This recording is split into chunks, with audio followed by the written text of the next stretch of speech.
taking a big math test and you get a question like this.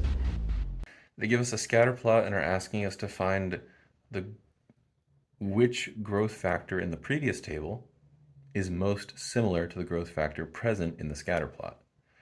Interesting question. Remember, the growth factor times the diameter equals the age. Now, the diameter is measured in inches, so I'm going to call that inches for now. Now, age is measured in years. I'm going to treat this like a unit conversion question.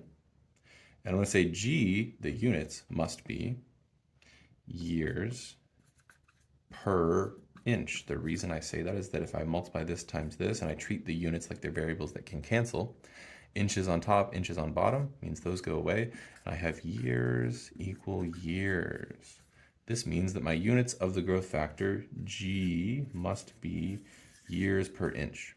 What does that mean? Well, that means the way I'm going to calculate the growth factor, a number of years, and then dividing that by a number of inches.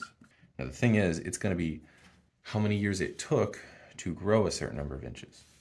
The visual representation of that on the scatter plot is going to look like, if this is my scatter plot, you see how the dots kind of form a straightish line? That's going to look like this, right? We call that the line of best fit.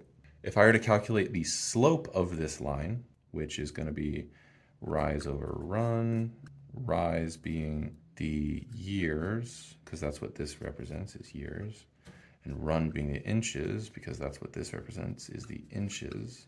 Let's see where we're at. So I'm going to pick a point. I'm going to say there's a point at 11, 80, and I'm going to say there's a point at 16, and I'm going to calculate slope based on this. So I do 110 minus 80, remember, m equals y2 minus y1 over x2 minus x1. So these are my y2 and y1, x2 and x1. Quick correction, it looks like I estimated those points incorrectly. This one would have been closer to 120, which means when I subtract, I would have gotten 40 over 5, which is closer to 8. This means that the correct answer would have actually been D, the shagbark hickory. For more helpful videos, follow us on TikTok and YouTube.